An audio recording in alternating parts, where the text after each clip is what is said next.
안녕하십니까, 반갑습니다. 증시각도기 곽상준입니다. 이 강의를 들으신 분들은 성공할 확률이 굉장히 높아지신 거예요. 여러분이 투자하신 시간과 가치가 여러분에게 실질적인 노후를 보장하는 수단으로 돌아올 것이라고 저는 믿습니다. 이거 우리끼리 비밀입니다. 이거 딴 데 가서 말씀하지 마세요. 이런 강의하는 사람 거기 아마 제 생각에는 없을 것 같아요. 이건 실전을 해본 사람만 아는 얘기예요. 안녕하십니까, 증시각도기 TV 시청자 여러분, 투자자 여러분, 반갑습니다. 네, 저희 각도기의 멘토이시기도 한 우리 서준식 교수님을 모시고 오늘 각도기가 살아간 투자자 시작하도록 하겠습니다. 서준식 교수님 소개하겠습니다. 어서 오십시오. 네, 안녕하십니까. 또 한 가지 중국발 악재라고 이제 하시는데, 중국의 공동부유, 네, 이제 이걸 악재로 봐야 되냐, 네, 아니면 어떻게 봐야 되냐, 이런 거에 대해서 좀 혼선이 있는 것 같더라고요. 그렇죠. 예. 네. 근데 어떻게 생각하세요? 공동부유는 우리 주식시장에 주식에 투자하고 있는 내 입장에서는 이거를 좋게 봐야 되나, 나쁘게 봐야 되냐, 아니면 어떤 조정이 필요하냐, 이런 거를 여기에 맞는. 네. 아니 그 외국인 투자자하고 중국 투자자하고 좀 틀릴 텐데 업종마다 또 틀릴 것 같아요. 이로 인해서 이제 그 빅테크 주식들은 주가가 엄청나게 빠졌으니까 오히려 이 회사들의 어떤 영업망이나 이런 것들은 손상이 그렇게 크지 않다고 보면 오히려 매수 기회가 될 수 있을 것 같고요. 저는 이제 공동부유는 저는 어떻게 해석을 하고 있냐 하면, 지금 보면 중국이 하고 있는 짓이 부동산 쪽을 박살을 내잖아요. 그렇죠. 부동산 기업 수백 개 없애면서 네. 이렇게 그런 하고, 그다음에 공동부유를 해서 좀 대기업이나 큰 기업들, 그리고 아주 부자들의 돈을 이용해서 그 돈을 서민들한테 그렇죠. 이렇게 돌리겠다는 하려고 거죠. 하는데, 이거는 우리 자본주의에서는 굉장히 하기 어려운 해법을 지금 중국에서 하는 실험적으로 하고 있거든요. 네네. 그래서 저는 이 자본주의에서는 부동산이 막 너무 올라. 부동산이 너무 오르면 유효 수요가 떨어지기 때문에 이거 경제에 엄청난 악재예요. 그 코스트의 증가니까. 그러니까 어떻게든 이거를 해결을 해야 돼요.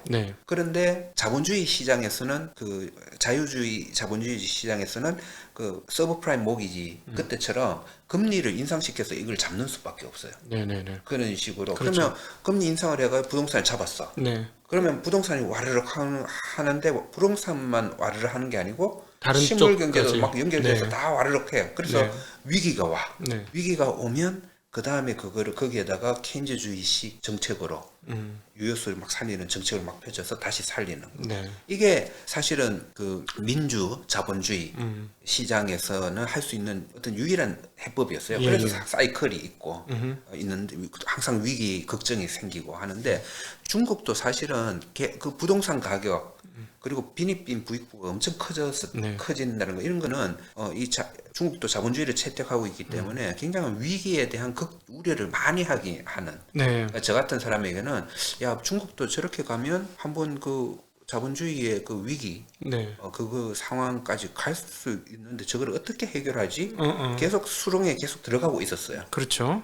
그러고 있어서 굉장히 우려스럽게 보긴 했는데, 이번에 그 공동부유와 부동산을 한꺼번에 잡아치는 걸 보고는 저런 방법이 있나? 약간 이런 생각이에요. 이런 생각이 뭐냐면, 부동산을 일단 자기들의 수백 가지 정책을 통해 가지고 잡아. 그러면 이게 다 같이 경제가 와르륵 무너지니까 이게 어려운데, 그거를 잡으면서 동시에 케인즈주의식 지금 유효수 창출 정책을 펼치는 거죠. 지준율은 인하하고. 근데 그 돈이 어디서 나와? 보통 자본주의 국가에서는 국가가 그걸 해줘야 되잖아요. 근데 지금 여기는 보니까 그 돈을 일부 상위 그쪽을 돈을 가져와서 지금 이렇게 하면서, 그러니까 부동산을 잡으면서 그 충격을 다른 정책을 통해서 충격을 완화시키면서 이거를 지금 이 해법을 한번 가져가 보는 약간 그런 방식으로 보고 있거든요. 그래서 저는 이거 성공 가능성이 있을 수도 있다. 무지막지한 그 정부의 좀 우리로서는 상상할 수 없는 무지막지한 그런 정책이지만은 성공 가능성도 있다라는 이제 약간 그런 식으로. 그래서 과거보다 중국에 대한 우려는 오히려 저는 좀 줄이고 있고요. 오히려 줄이고 있고, 두 번째는 뭐냐 하면 이걸 하니까 중국 주식 뭐가 떨어지는 것 같아요. 안 봐도 뭐 뻔한데, 예를 들어서 고급 제품, 백주? 마오따이 같은 거 네네네. 이런 거 부자들이 사 먹는 네. 이런 사치품 네. 이런 건 아마 주가 폭락할 거예요. 네, 주가 많이 빠졌었고 이런- 네, 네. 부동산 주식도 계속 빠지고 있고요. 그렇죠, 그렇죠. 네, 완전 그거는 녹고 있어요, 어차피 부동산 여기 관련 때리 주식. 잡으니까 네. 빠지는데 이 그 부자들의 돈을 가지고 네. 100만 원이 안 되는 하여튼 그 중국의 10억 인구 네. 한 엄청난 인구가 그 소득이 굉장히 작거든요. 예. 100만 원이 안 되나? 뭐 네. 그 제가 보니까 엄청나게 났는데 이쪽으로 연결해 준다는 거죠. 예. 그럼 이 사람들은 그 전에 치약 살 돈이 없었어. 네. 치약 살 돈이 없었는데 이 사람들도 치약 그러니까 예를 들어서 그런 거죠. 예, 예. 치약을 사용하기 시작할 수 있다는 거예요. 그러면 치약을 판매하는 치약 공장은 활발하게 돌아가겠죠. 그렇죠. 마오따이는 안 좋을 수 있어도 네. 이 수많은 그 저소득층이 돈이 생기면 소비를 하는 네. 그 분야 저소득층은 한계 수요가 굉장히 높지 굉장히 않습니까? 높잖아요. 그러니까 예. 그 부분, 네. 그 부분은 기업들은 저는 괜찮. 생필품 파는 업체들. 그렇죠. 이 네. 사람들이 이때까지는 돈이 없어서 못 사다가 어느 정도 돈 조금 생기니까 사는 것들. 네. 그런 업종들은 좀 눈여겨볼 필요가 음. 있지 않을까? 뭐 이런 생각.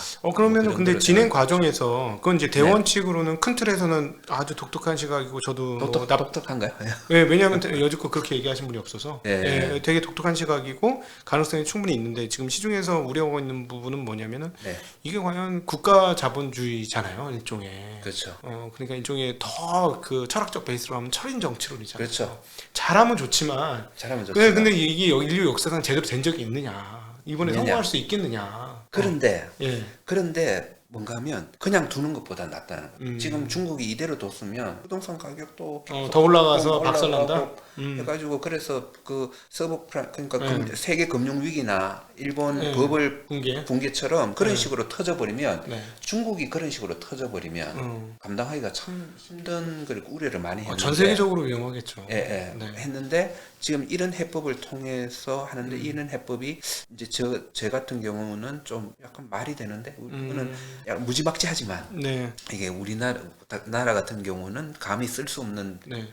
정책이지만은 뭐 중국은 사회주의 국가 네. 가능하니까 아까 말한 철인 네. 정책으로 지금 이걸 사용하는데 가만히 붕괴해서 거품 터지는 것보다는 이게 낫다. 근데 훨씬 낫다 생각해요. 어떤 분께서는 김학균 센터장의 이야기이기도 한데 네네. 이미 그 시점이 지나서 얘네는 부동산에서 너무 많은 돈을 땡겨서 썼다. 부채를 너무 많이 땡겼다는 거는 벌써 미래 세대의 돈을 갖다가 쓴 거나 마찬가지다. 그러니까 이미 중국은 가망 없다. 일본의 잃어버린 30년으로 들어간 것이다. 그 과정이 이제 시작된 것이고 앞으로 성장률은 계속해서 낮아질 것이다. 라고 얘기하는데 그것도 되게 설득력이 있는데 우리 교수님 말씀을 들어보면 결국은 그거네요. 단국에서 어떻게 유효 수요를 창출시켜 줄 수 있느냐, 어느 정도의 규모로 그것만 해주면 잃어버린 30년이 안 올 수도 있고 했는데 그 수요가 창출이 안 되고 진짜 빚 갚느라고 급급한 상황들이 계속되면 그게 진짜 일본 같은 잃어버린 30년으로 갈 수도 있는. 그러니까 잃어버린 30년 그리고 세계 대공황 네. 그리고 금융위기 네. 이거의 공통점을 중국이 지금 그러니까 그 세계 위기들의 그 전 단계 공통점을 중국이 가지고 있었죠. 네. 가지고 있었는 건 확실하고요. 네. 확실한데 그래도 대공황과 세계 금융위기는 어떤 케인즈식 방식으로 해서 살아났고요. 네. 일본은 실패했어요. 일본이 실패했죠. 그래서 그 차이점이 어떤가 그리고 왜 일본은 실패하고 미국은 다시 살아났지? 네. 이런 것들을 잘 판단하고 네. 그거를 잘 알고 있으면서 히스토리를 알고 중국이 어떤 식으로 접근하는데 이게 일본식이냐 미국식이냐를 예. 잘 판단을 하면 이게 해결이 될지 안 될지가 좀 보일 가닥이 수가 나온다. 있죠. 네. 그래서 미국식의 방법을 쓰면서 나가면 그러니까 이게 과연 미국식의 하고 더 해법에서 네. 공통점이 많으냐 네. 아니면 일본에서 공통점이 많으냐 요거를 잘 봐야 돼요. 그래서 저는 네. 그게 굉장히 중요해요. 그럼 핵심은 그거겠네요. 구조조정 하느냐 안 하느냐 그게 핵심일 것 같은데 왜냐하면 일본 같은 경우 구조조정 안 하고 다 살려주면서 소위 말하는 뭐냐면은 그건 뭐죠? 강시가 아니고 뭐지? 강시기업이라고. 강식이요? 예. 그걸 뭐라 그러지? 좀비 기업. 좀비 기업. 강신아 좀비나 좀비 기업을 살려주면서 구조조정 없이 그냥 질질 그 터져야 될 고름을 안 터뜨리고 그냥 눌러놓고 길게 뽑은 그런 케이스고 미국 같은 경우는 뭐 요즘에는 좀 그런 것처럼 좀비 기업을 양산하기는 하지만 구조조정 될 건 되고 합병할 건 합병하고 그다음에 금융위기 때 보면은 합칠 건 합치고 여기 붙일 건 붙이고 뭐 이런 식으로 해가지고 해결을 했으니까 그런 식으로 하면은 해결할 수 있다 이렇게도 볼 수 있겠네요. 그거는 사실은 그것도 굉장히 좀 중요한 부분이긴 한데 네. 저는 그 단계 그 단계보다는 조금 더 높은 단계에서 네.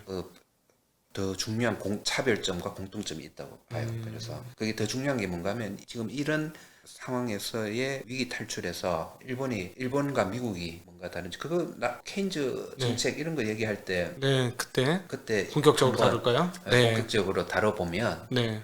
좋을 것 같아요. 과연 네. 중국은 일본식으로 갈까? 네. 미국식으로 갈까? 아니면 새로운 방식으로 갈까? 이런 것도 좀 생각해보는 미래 시장을 위해서 아주 좋을 것 같아요. 네. 재미날 것 같습니다. 자, 이제 앞으로 여러분이 각도에 살아간 투자자 이름이 아직 가칭인데요. 월간 서준식 으로 여러분을 찾아가게 될 가능성이 매우 높은 코너로 여러분 만나뵙도록 하고 오늘은 워밍업만 했다고 보시면 되겠습니다. 자, 중국의 공동부유가 어떻게 판가름 날까 알아보았고 그리고 모두에서는 이런 그 하락장에서 과연 어떻게 대응하는 것이 옳은 대응일까 많은 경험을 가진 선배 투자자에게 듣는다라는 시간으로 함께 가져봤습니다. 함께 해주신 우리 시청자분들께 진심으로 감사드립니다. 그리고 함께 해주신 서준식 교수님께도 진심으로 감사드립니다. 고맙습니다.